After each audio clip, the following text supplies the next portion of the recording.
Om Namo Bhagavate Vasudevaya. Om Namo Bhagavate Vasudevaya. Om Namo Bhagavate Vasudevaya.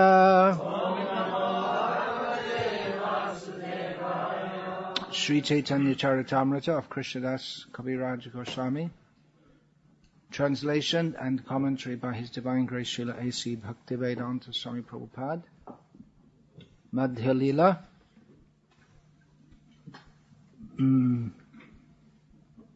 Chapter 18, texts 46 and 47, is it? 48 and 49. Oh, okay. 48 and 49. Okay, I'll read text 48 first. Tabe Rupa Goshai Shab Nijagana Loya Ekamarsh Darashana Koila Maturai Rahia. Srila Rupa Goswami and his associates stayed in Mathura for 1 month and saw the Gopal deity. Then text 49. Shange Gopal Bhatta Dasha Raghunath Raghunatha Bhatta Gosai Ar Lokanatha. Translation. When Rupa Goswami stayed at Mathura, he was accompanied by Gopal Bhatta Goswami, Raghunath Das Goswami, Raghunath Bhatta Goswami, and Lokanath Das Goswami. Purport. Sri Lokanath Goswami was a personal associate of Sri Chaitanya Mahaprabhu and a great devotee of the Lord. He was a resident of a village named Talkari in the district of Jashore in Bengal. I don't know if this is still up to date because the districts in Bengal have all been, in Bangladesh, have all been changed. Previously, he lived in, it says here, Kanchanapara, should be Kancharapara. That's it. Another spelling mistake. His father's name was Padmanabha, and his only sibling was a younger brother named Pragalbha. Following the orders of Sri Chaitanya Mahaprabhu, Sri Lokanath went to Vrindavan to live. He established a temple named Gokulananda. Srila Narottam Das Thakur selected Lokanath Das Goswami to be his spiritual master, and Narottam Das was his only disciple.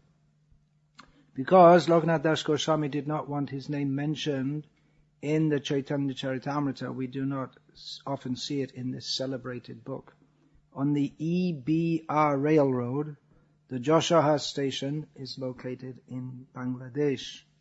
From the railway station, one has to go by bus to the village of Shonakhali, and from there to Kejura. From there one has to walk, or during the rainy season go by boat to the village of Talkari. In this village there are still descendants of Lokanath Goswami's younger brother. I'll comment a little on the verse before this, which has no purport. This whole section, actually the chapter is described, the Lord's visit to Sri Vrindavan, Chaitanya Mahaprabhu's visit to Vrindavan, but tangentially, Srila Krishnadas Kaviraj Goswami is describing Rupa Goswami's visit to Mathura to see the deity of Gopal. Because, as described in the verses previous to this, the Gopal deity was established on top of Govardhan hill. And the order of Chaitanya Mahaprabhu was Govardhana Utiona. That's Bhakti-Siddhanta Saraswati Thakur paraphrased it thus. Don't go up on Govardhan. So that deity was served by the followers of Vallabhacharya and is presently served as Srinathji in Nathdwar, one of the most famous deities in Bharatavarsha. But at that time was living in Govardhan, but then due to fear of the Muslims coming and attacking, that deity was removed to Mathura. So Rupa Goswami took the opportunity to go there for 1 month to Mathura so they could have daily darshan, and of course there would have been Shravan and Kirtan also.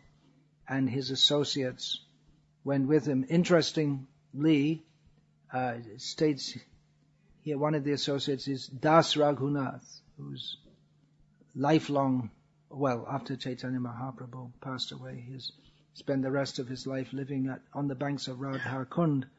But for this 1 month, he accompanied Rupa Goswami as one of his associates. The word given for associate, or the word that's translated as associate here, is Nijagan. There are other words which could be there. Shangi, it could be translated as associate. Parshad. This Nijagan, it means his own people. So it's a very intimate term. The aim of the associate, own person of Rupa Goswami. So the aim of the Gauriya Vaishnavas is to become a Nijajan, or one of the own persons of Srila Rupa Goswami. It suggests a very deep intimacy that someone who lives with, is under the care of Rupa Goswami in the spiritual world, engages in various services. Raghunath Das, he spoke about this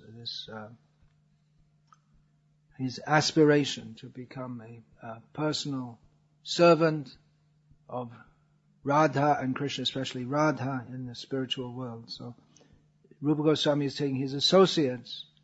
They're his associates here, his associates in the spiritual world, in service to Radha and Krishna. So that is the aim of the Gauriya Vaishnavas. Therefore the Gauriya Vaishnavas, they're called Rupanuga, followers of Rupa Goswami, not Chaitanyanuga or Gauranuga, but they're called Rupanuga, because Sri Chaitanya Mano Bhishtam Stapitam Jena Bhutale Swayam Rupa Kadamayam Dadati Swapadantika. What Chaitanya Mahaprabhu had to give to the world, that was actually given through the agency of Rupa Goswami. And through him, we have to approach Chaitanya Mahaprabhu, Rupa Raghunatha Pade, Hoibe Akuti Tabeham, Bujboshe, Jugala Puriti. The Chaitanya Mahaprabhu came to give the entrance into the loving affairs of Radha and Krishna, and Narottam Das says that that is possible by the mercy of Rupa and Raghunatha. They spent 1 month seeing the Gopal deity. They were very pleased. This deity who had been established by Vajranab, the grandson of Krishna, and had been hidden away due to fear of the mlechas. You hear the word given, mlecha. It means Muslim. That's we don't get into any. There's interfaith and there's anti-faith, so we don't want to get into either of those. But the word used for Muslim is not a very flattering word. And there were some distinct problems there with the Muslim rule in India. Problems for the devotees. So they all went and they were very happy to be with the Gopal deity, now known as Srinathji, and served very gorgeously, a combination of a very gorgeous service and very affectionate service. So that also here, Radha Landanishwara, is combination of very gorgeous service and very affectionate service. Krishna is served very gorgeously, as is fitting for the Supreme Personality of Godhead, but he is very affectionate also. When in the old temple in Berry Place. The whole temple was so small, the deity room was so small, that if you stand just in front, you could shake hands with Krishna, almost. There's just enough space for the offering plate. And sometimes Prabhupada would come and the offering plate would be left there. They used to do that. During the arati, Prabhupada would come and pick something off the plate, pop it in his mouth. Not to be imitated.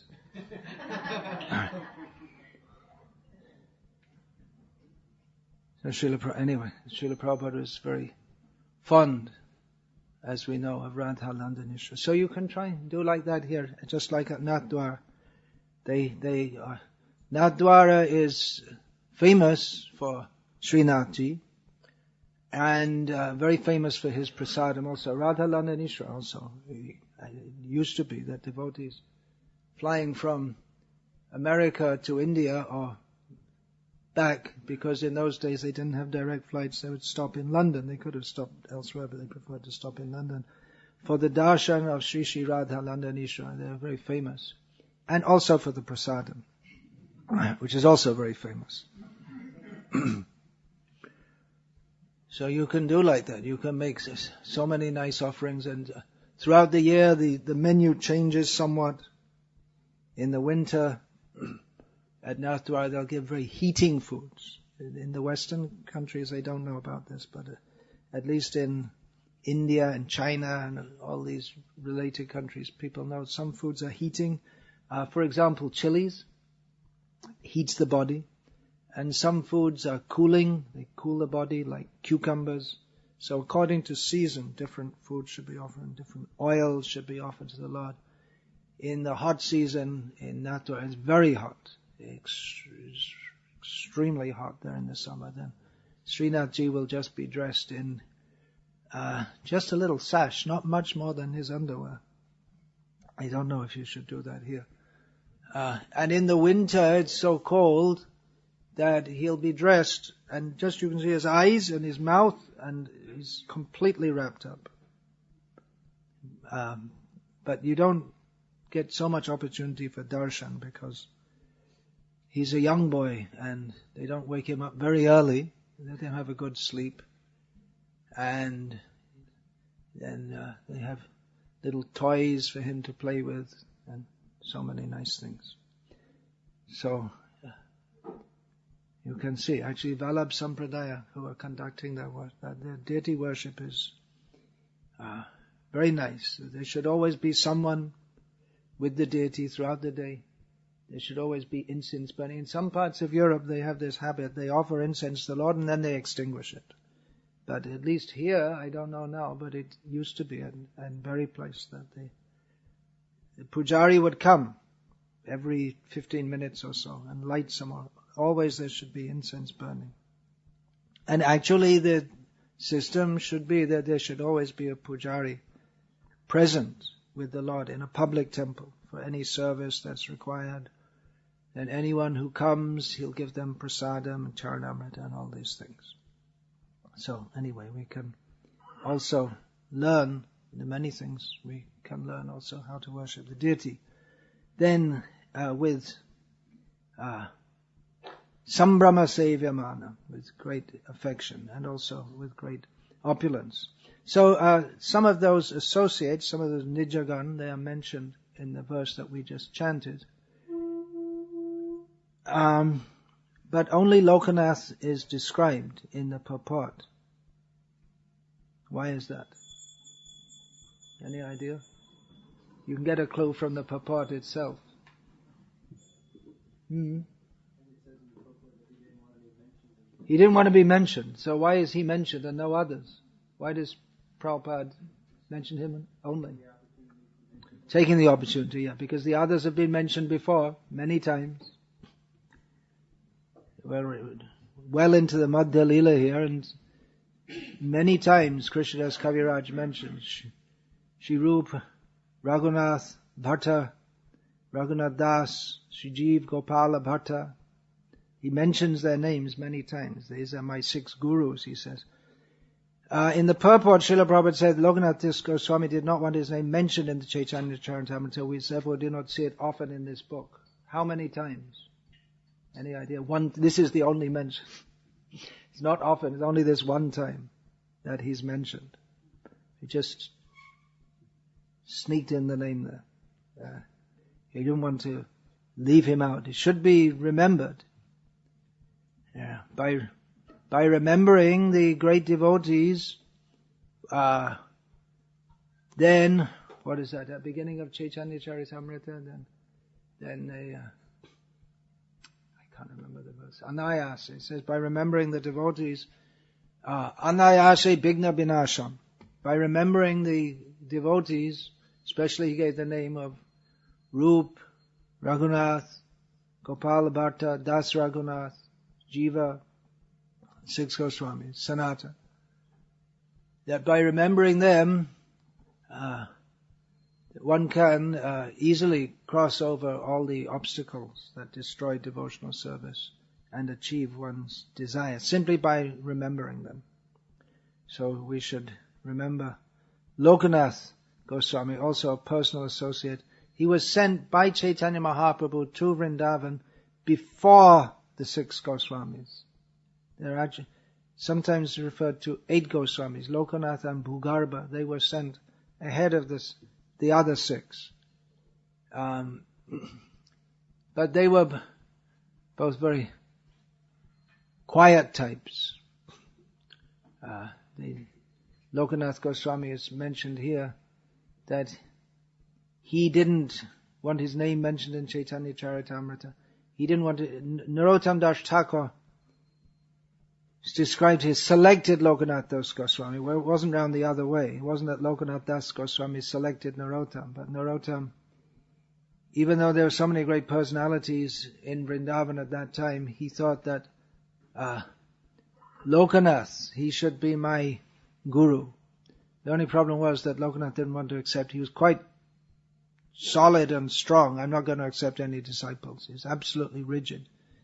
But Narottam was, he was also strong. I will have him as my guru. So, ultimately the guru had to submit to the disciple and initiate him. He was the only disciple.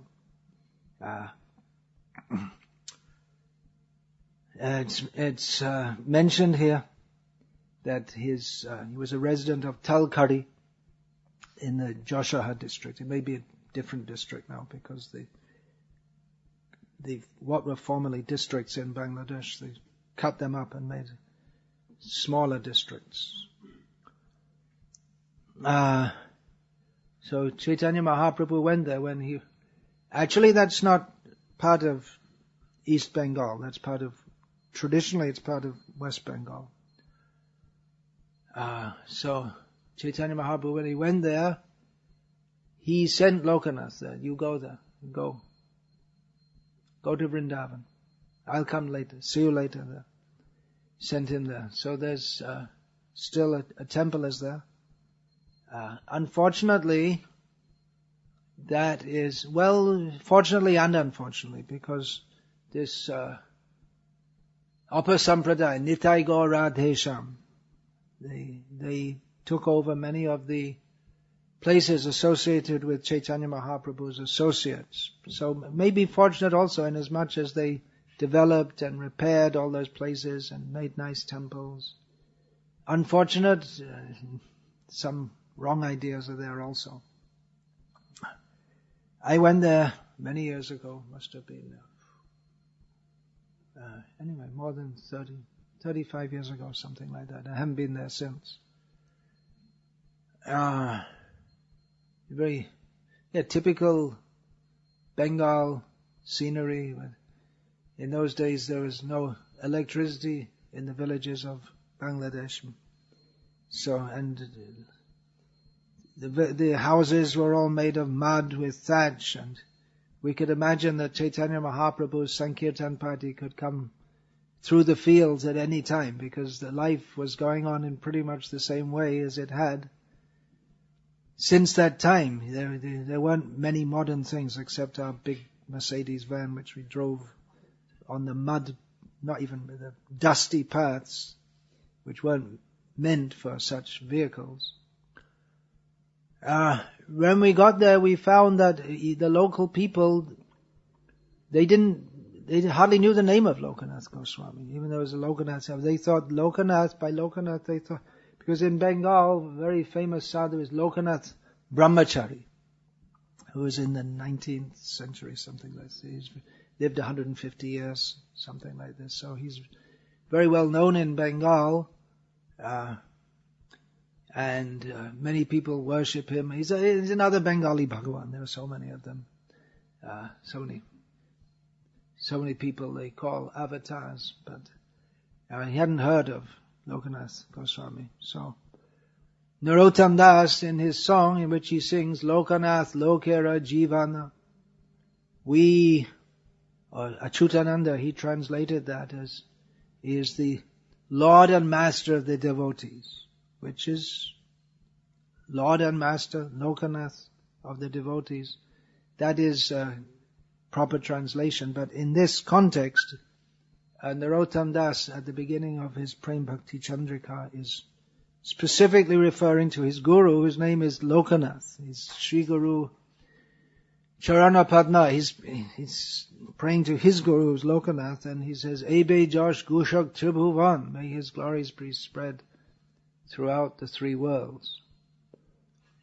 Achyutananda translated that erroneously as his glories are spread throughout the three worlds. But actually it means should be glorified. Let them be glorified. So that's one of our tasks, to glorify the Vaishnavas. Let them be known. Let everyone know what are the glories of the Vaishnavas.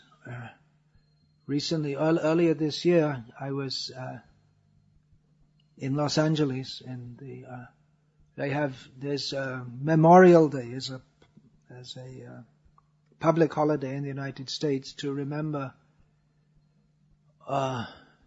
soldiers who've been killed in the various wars that the United States government's always waging here, there, and everywhere. So that Memorial Day is at ISKCON Los Angeles is they have a Srila Prabhupada Memorial Day. So their devotees were, Jaduba Prabhu explained how he's going to make a movie of Srila Prabhupada so the public can begin to appreciate him. And I brought up the point, or my opinion, if you like, that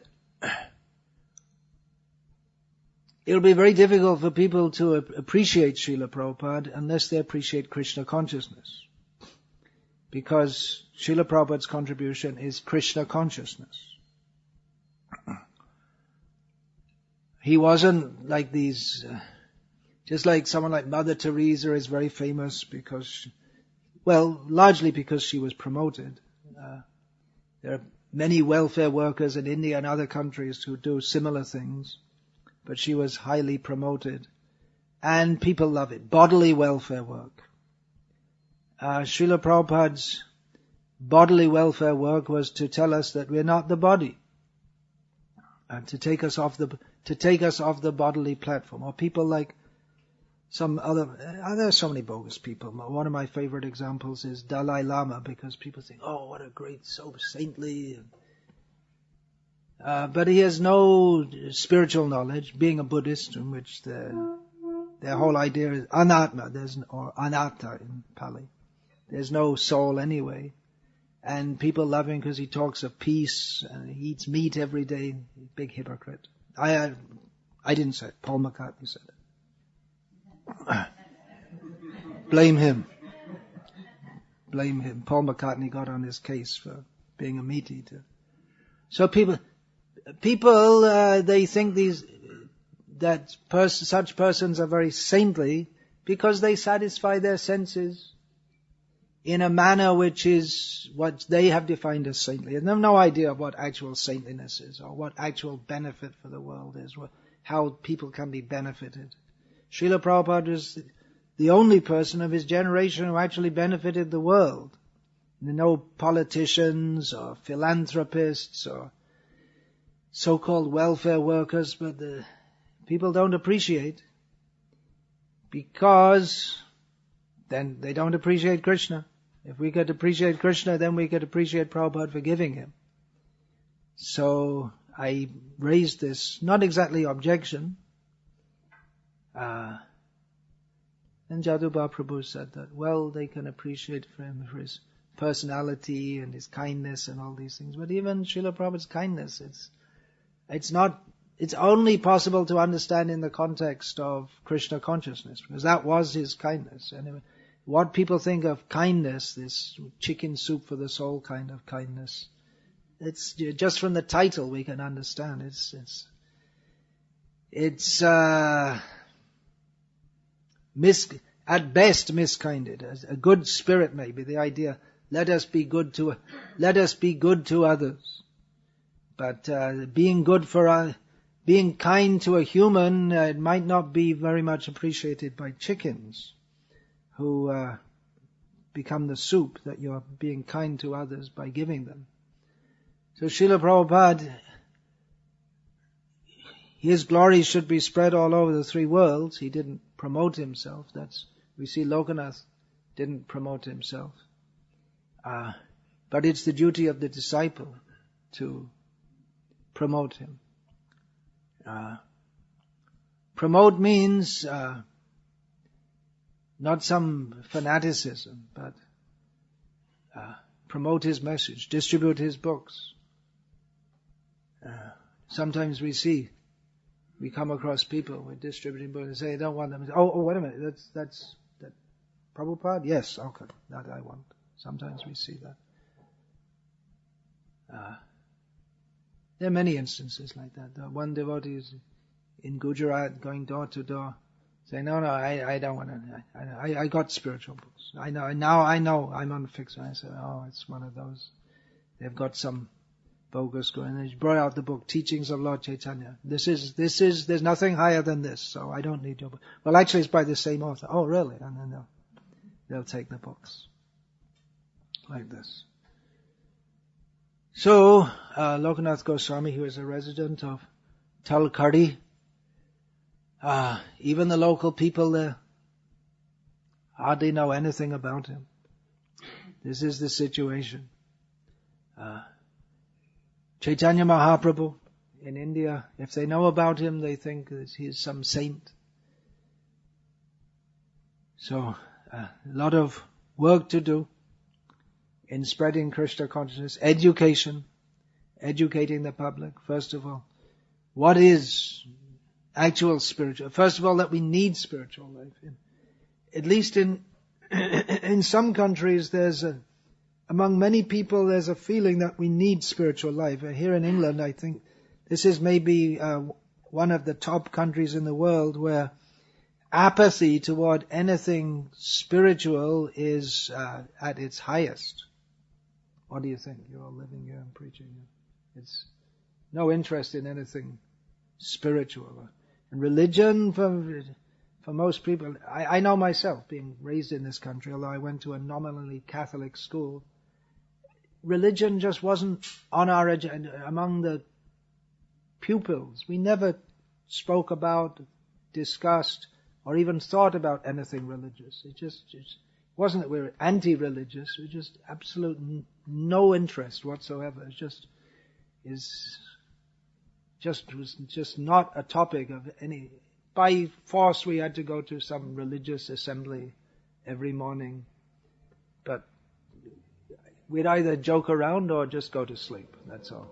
And every morning we'd have some speech. I can't remember a single word from those hundreds of days listening to their religious speeches. Just no one had any interest. It was a formality. So, how to revive people? Chaitanya Mahaprabhu's mission. Chaitanya Mahaprabhu's mission is multifaceted. He sent Lokanatha Goswami to Vrindavan. One of Chaitanya Mahaprabhu's purposes was to revive Vrindavan. He personally practically rediscovered Vrindavan and re-established it through the 6 Goswamis. He re-established the town of Vrindavan and the worship. Radha Kund was unknown. It was practically a puddle in the fields. When Chaitanya Mahaprabhu went and bathed there. And Lupta Keli Vartam, the pastimes, the topics of Krishna's pastimes, they were lost. They weren't known. So Rupa Goswami especially, Rupa and Sanatan, they revived knowledge of that. So that is one of the purposes of Chaitanya Mahaprabhu coming to this world. He sent Lokanatha ahead, Lokanatha and Bhugarbha. So later the other Goswamis came and Lokanatha, they were already familiar and they introduced them, but for themselves they were very quiet. So that's also in Chaitanya Mahaprabhu's Sampradaya, there are some devotees who they're absorbed in bhajan. They perform their devotional service. At the present time, Srila Prabhupada has emphasized very much that we're required to preach Krishna consciousness very widely, establish it every town and village. There may be some devotees who, they may be, not that everyone's going to be a great world acharya charging all over the world or a great book distributor. We'll be very happy to see also there'll be devotees who will simply stay at home, quietly chant Hare Krishna, raise their children in Krishna consciousness. Of course, we encourage everyone to go out and preach Krishna consciousness, but Srila Prabhupada also very much wanted to establish rural communities where people can live together and be Krishna conscious together. That's also one kind of preaching. Srila Prabhupada wanted to establish these Varnasrama projects, and can just imagine here in England if we'd have done that, if we'd had farms with devotees living simply, chanting Hare Krishna, living a pure life, that would be noticed. That would be a great preaching point. Because I think apart from being religiously apathetic, another symptom of life in modern Britain is it seems that pretty much everyone's fed up.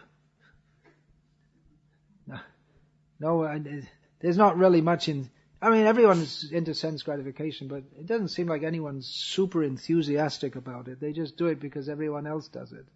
You go out on Saturday night and get drunk and this and that, but it's not like in India where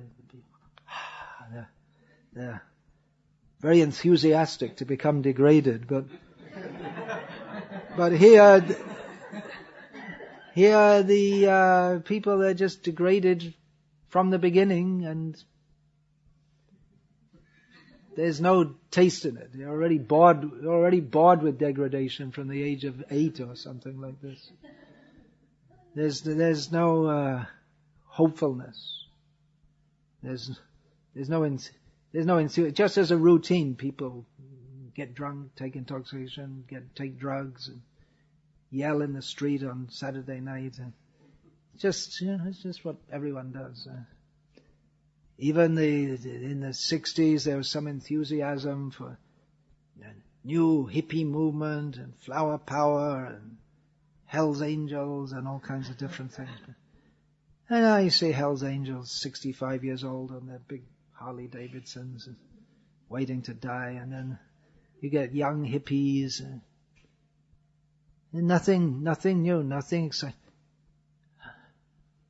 But Srila Prabhupada had this alternative. The greatest revolution. Just cut out of this ridiculous so-called civilization altogether and just live simply and grow your own food and chant Hare Krishna. Simple living and high thinking. Oh, what a brilliant idea. That how to solve the oil problem. Go and bomb Iraq. No, just don't use oil. Then you don't have an oil problem. You don't have an oil problem if you don't use oil. The only oil you can grow some sunflowers or flax. You can grow flax and then you extract the oil and you can use it for burning because you don't need electricity. You can light at night with some oil lamp. So as I was saying, in Bengal, when I visited this village of Lokanatha, Gosvami, that was the life. Everyone lived like that. When the sun goes down, then you light the lamps. It's time to light the lamps. That's the ladies' job. It's the time they must light. They must light it at that time. That's inviting Lakshmi will come at that time. So put all the lamps around. Actually, oil lamps and quite common at that time was kerosene lamps, which aren't as auspicious. And they don't smell very nice, but it was cheap. So, this Chaitanya Mahaprabhu's movement is to bring Krishna consciousness to everyone, especially this Krishna consciousness, Radha Krishna. This Krishna. Krishna is one, but this Krishna is Radha, that is complete manifestation of Krishna. Actually Radha Krishna are not meant for people of this world at all, but Chaitanya Mahaprabhu has introduced. It's very intimate. Maybe if you get to know someone well, you may get to know their wife, but girlfriend is secret. That's not, other people aren't supposed to know. But Chaitanya Mahaprabhu has introduced that. Introduced Harinam Sankirtan. And to facilitate that, Srila Prabhupada also wanted to introduce this Varnasrama, which is somewhat controversial because Chaitanya Mahaprabhu at least superficially rejected Varnasrama. He stated that this is one of the attachment to Varnasrama is one of the obstacles in pure devotional service. But then we see that Chaitanya Mahaprabhu to a large extent followed he was a very strict sannyasi himself. Why do you accept sannyas at all? Well, for preaching Krishna consciousness, that was required. People would respect that, but to be respected, it's not enough simply to accept sannyas, but one actually has to live as a sannyasi. Otherwise, one will simply become a laughing stock. And there are so many, apart from the actual sannyasis who are supposed to live very strictly, at that time there were tantric sannyasis who, their sannyas consists of illicit sex, meat eating, and intoxication. Not gambling, but those three. So this so-called sannyas. So Chaitanya Mahaprabhu was very strict so as not to be identified with them. In the modern age also, there's sannyasis of the Rajneesh order, sannyasis who have their sannyasinis with them. So it's not that kind of sannyas. Chaitanya Mahaprabhu followed very strictly and expected his followers, grihastas also, to follow very strictly. But he said that ultimately this is to be transcended. Srila Prabhupada wanted to introduce Varnasrama. Bhaktivinoda Thakur was maybe the first in the Gauriya Sampradaya to very much emphasize the need for this.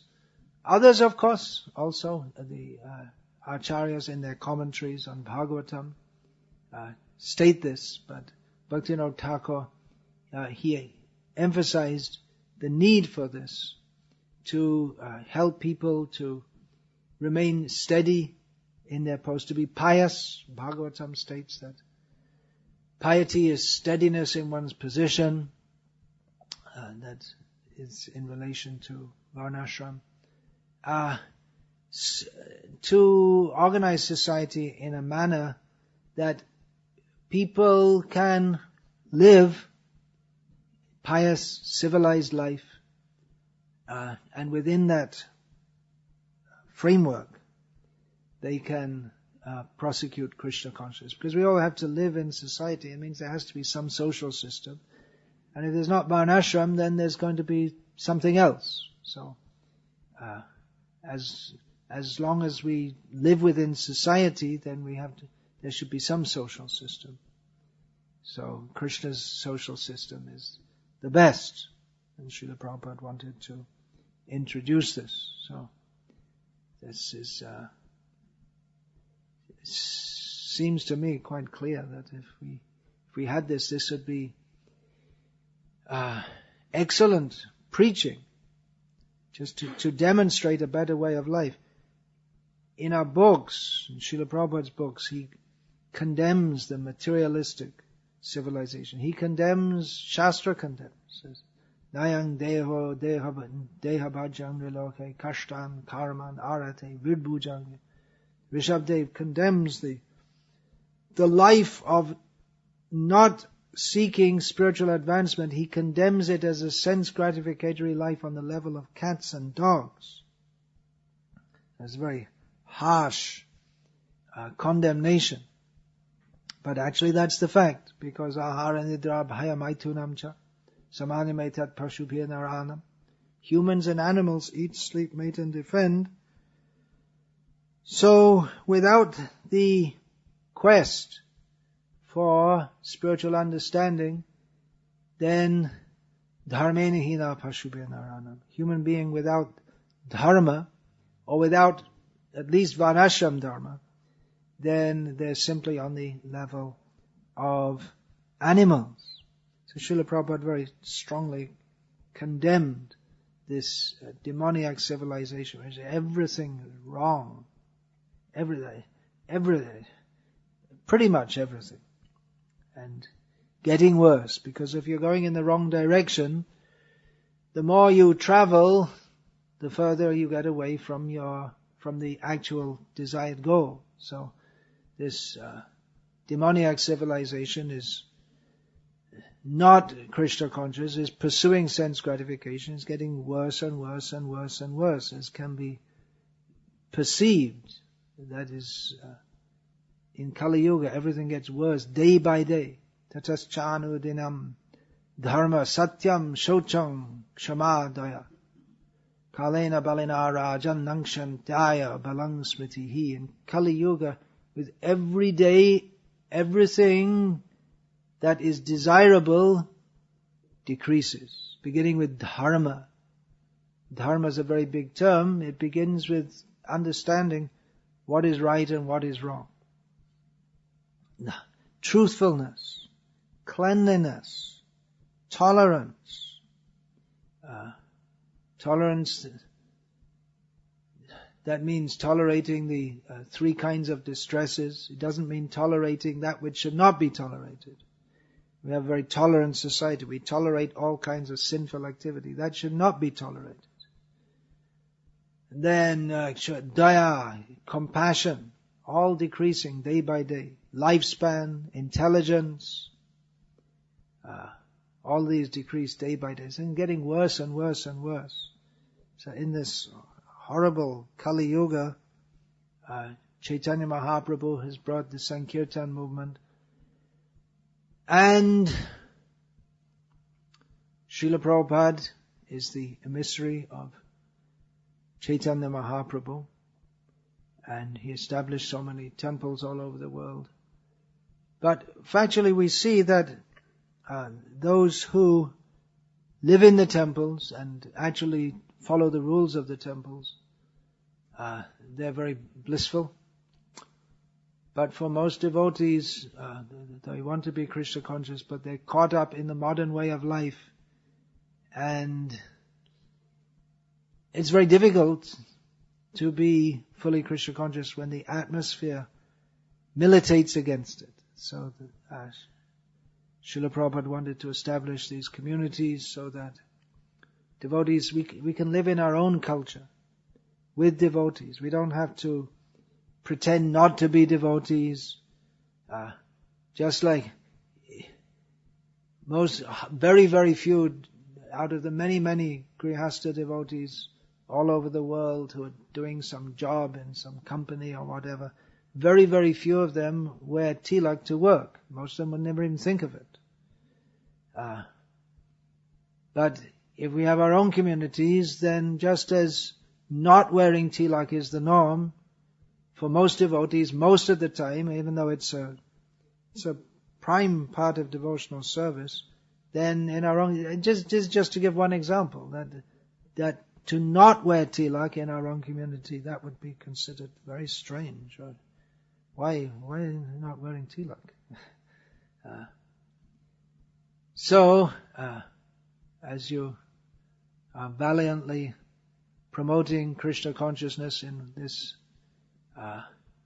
bastion of Kali Yuga, in the heart of one of the most sinful cities of the world, and proud of it.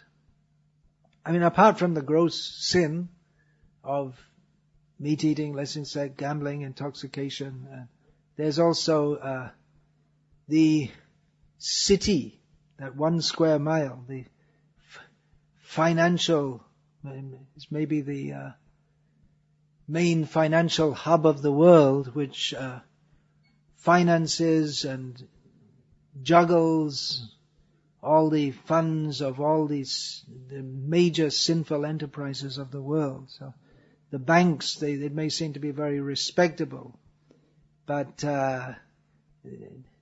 as has become clear to more informed people, it's actually the banks and the banking system they're just juggling the whole society and exploiting in so many ways. So this London is a great bastion of sinfulness.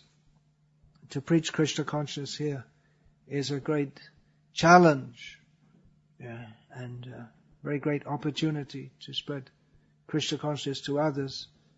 We can also keep in mind Srila Prabhupada's important instruction.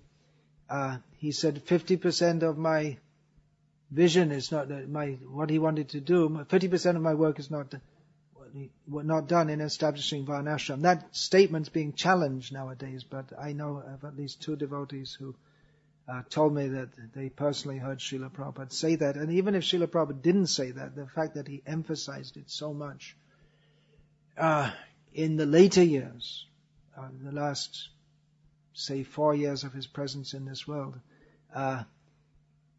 it's very clear that Srila Prabhupada wanted this to be done. So, in the midst of your heroic activities, and definitely heroic activities, spreading Krishna consciousness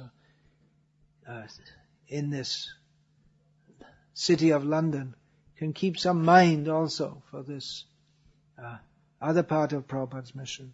It's not other part, but it's other compartment, we can say. It's not separated. It's all part of the program, because otherwise we see that so many people take to Krishna consciousness. They may live some years in the temple.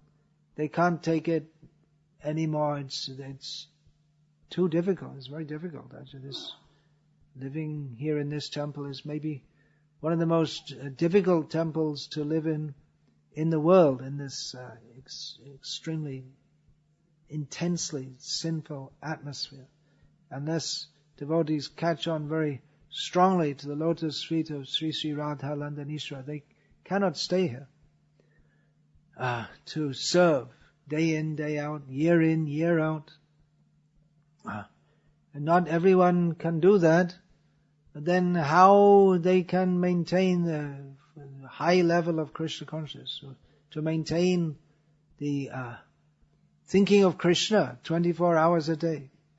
But that is possible if we live in the association of devotees, and the Varnashram projects, farm projects, that gives an opportunity to do so for everyone, at least for everyone who's serious to practice Krishna consciousness. So I went a little off topic there, but I'll finish there if there are any questions. Take questions. Yes, please. What about the golden age that's supposed to come? Could you phrase the question in a manner that I could have some idea of what it's meant to be?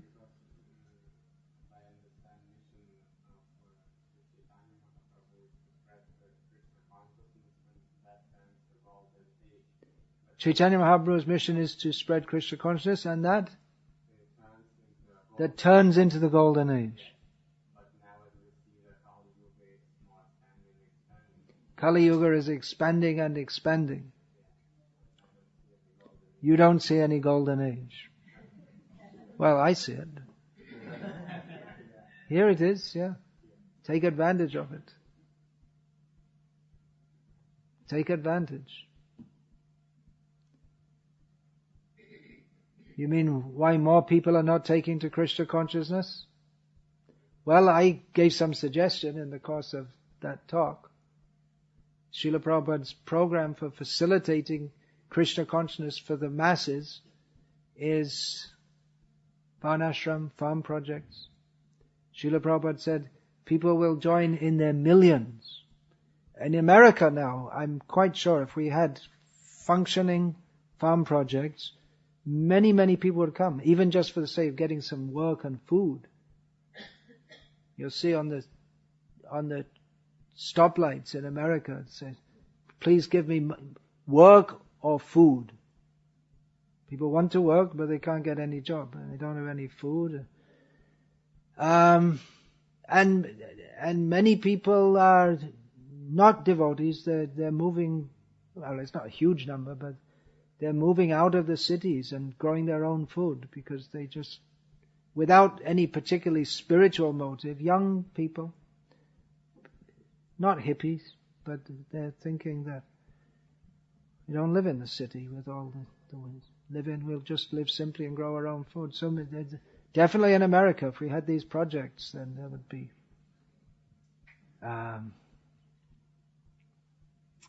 it would be great preaching. We can tell people. We preach in the cities, this society stinks, and many people.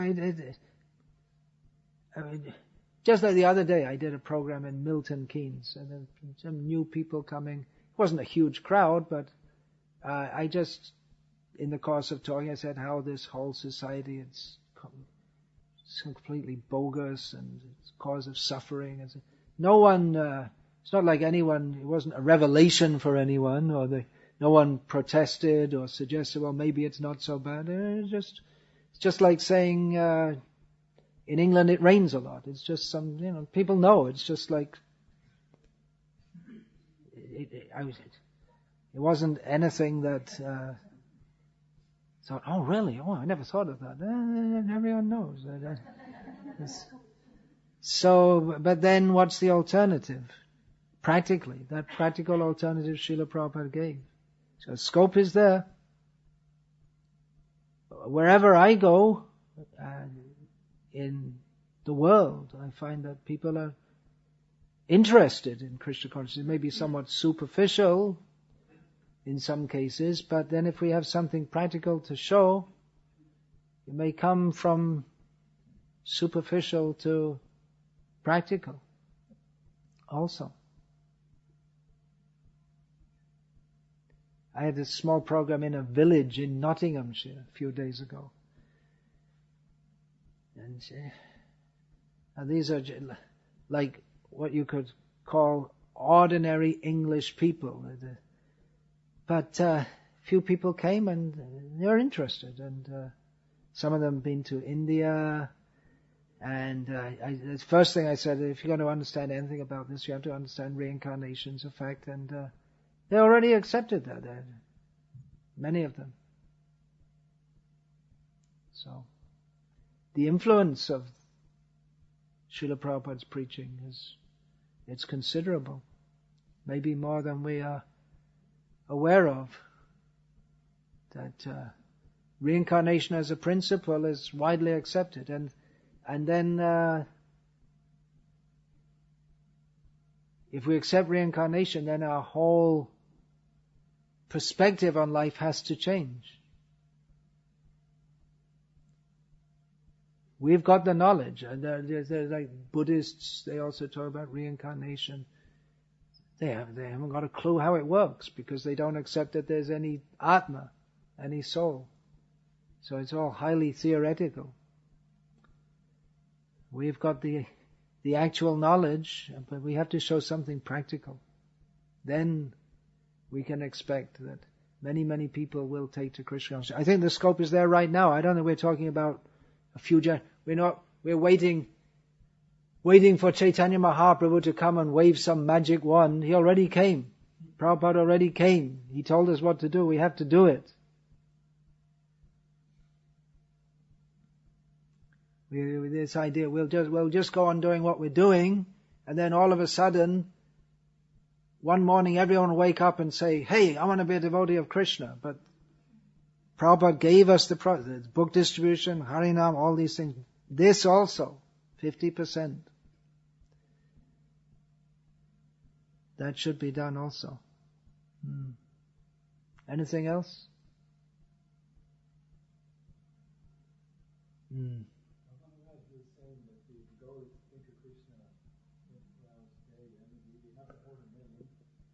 I was paraphrasing Srila Prabhupada, saying that one should arrange one's life in such a way that one cannot but think of Krishna 24 hours a day. From Bhagavad Gita Prabhupada. Yeah. I mean, we have the holy name, but as you said, when we're situated with working... When you're situated with working, then you have to think of other things. That's why I said that you should join a devotee community, live with grihastas among her, and then you can do everything for Krishna, talk about Krishna, remember Krishna all the time. Can I ask you something from your realization of the holy name? In what mood do you chant? What mood should we chant the holy name? Oh Krishna, oh energy of Krishna, please engage me in your service. That's the mood. You're laughing as if why are you laughing? That's it. That is it. Are you looking for something else? Well, obviously you understand that fully, but I don't. Well, why not? I don't have the depth of... It's not. Depth of penetration is a simple thing to understand. You're not the body, you're eternal spirit soul. We are controlled, there's a supreme controller, we're meant to serve him. It doesn't require you have to sit on top of a mountain for 20 lifetimes and meditate, and then someday you get a eureka experience. It's a simple thing to understand. We're all servants of the Supreme.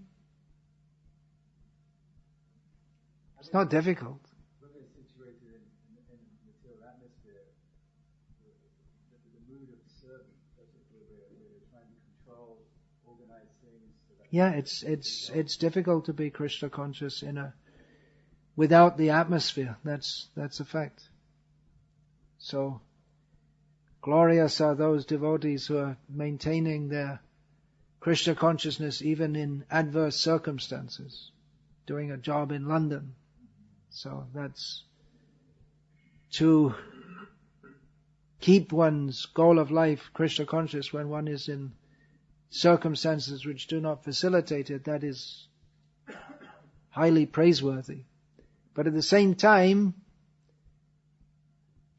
it will be difficult to make the kind of advancement that we would hope to, or that we could if we were in more favorable circumstances. Therefore, Srila Prabhupada wanted to arrange these communities so that everyone, not only those who are highly renounced and they can be fully in the preaching mission, but that everyone who wants to be Krishna conscious, but they may be at some different level, they're not ready for full renunciation, whatever, they can also be fully Krishna conscious.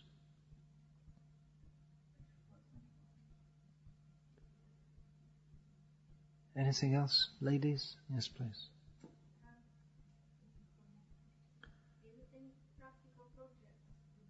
Practical projects regarding this, communities.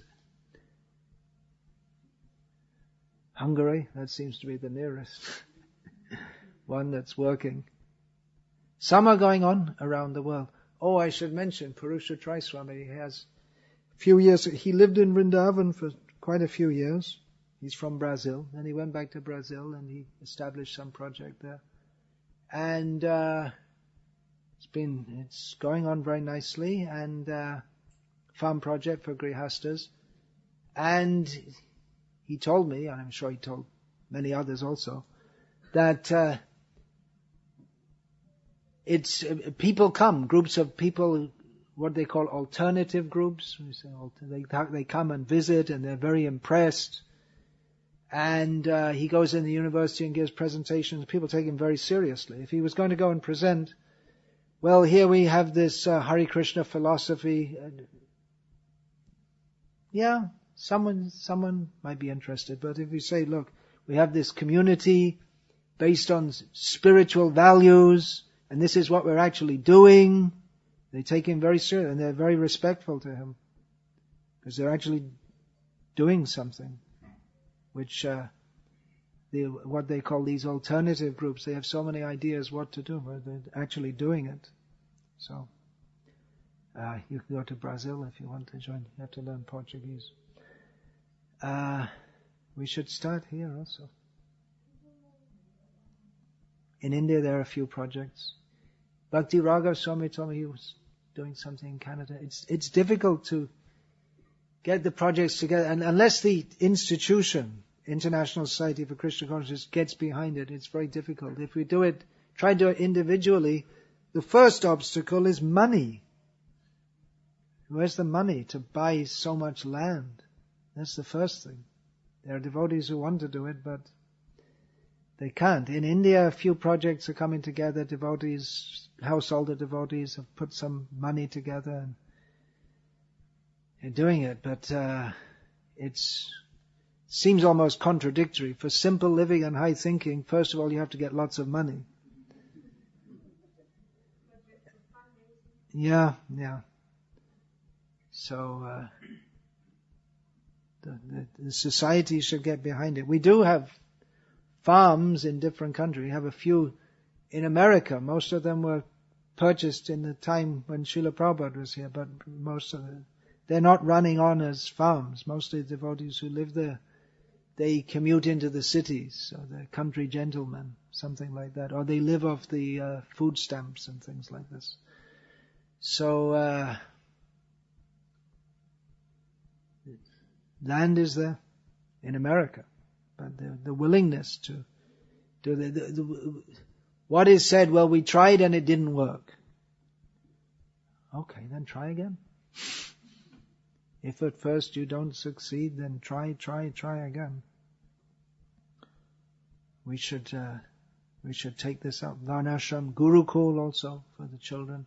Gurukul means they should, the way Prabhupada wanted, the boys should be trained in Krishna consciousness. We can have a school which teaches how to become a member of this demoniac society and also chant Hare Krishna, but that's not what Srila Prabhupada called Gurukul. So we should be aware of what Srila Prabhupada's program is. And if we follow, all strength comes from faith in the spiritual master and executing his order. When Srila Prabhupada was discussing once how he was able to spread Krishna consciousness in the West, Srila Prabhupada said, sometimes when I think of it, I'm surprised.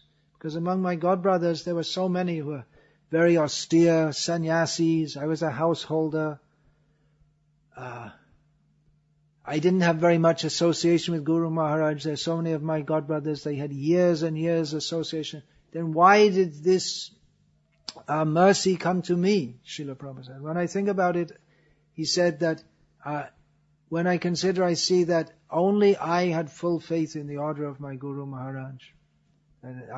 Anyone could have done it.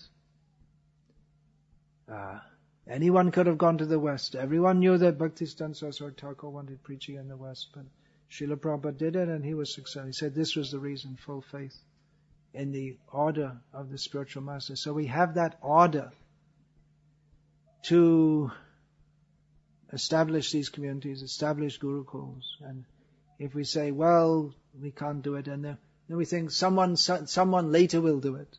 Somebody will say, well, we're not ready now. And okay, so we're not ready now. We'll wait for someone else in future to do it. So one generation goes by. The next generation also says that.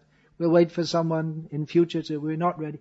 We're never ready. The world's not, it's not that the Queen of England is coming here and saying, please establish Varnasrama and Gurukul. The world's never, ready means when we're ready, then Chaitanya Mahaprabhu and Srila Prabhupada will give us the Dadami Buddhi Yogam Tam. Otherwise we'll wait and wait and wait and we'll miss the mercy. So it can be done and should be done. If we're sincere to do it, we have to do it intelligently. Maybe we didn't do it very intelligently previously. Then surely Srila Prabhupada will give us the mercy by which we can do it. With the order comes the empowerment also, if we take it seriously. But it won't be easy. It wasn't that just Srila Prabhupada went to the West and said, "Here I am, everyone, come up and get initiated." And he had to work very hard. He had to sacrifice.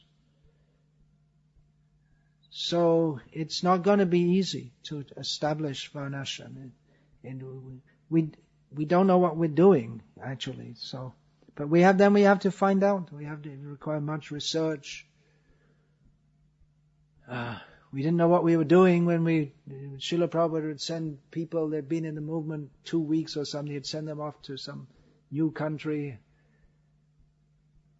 But with faith in the holy name and the order of the spiritual master, they were able to be successful. And we made many mistakes in the early days of spreading Krishna consciousness, but the one thing that we were not short on was faith in Srila Prabhupada's instruction. So, despite all our immatureness and the many mistakes that we made, Krishna consciousness was established in so many places in the world.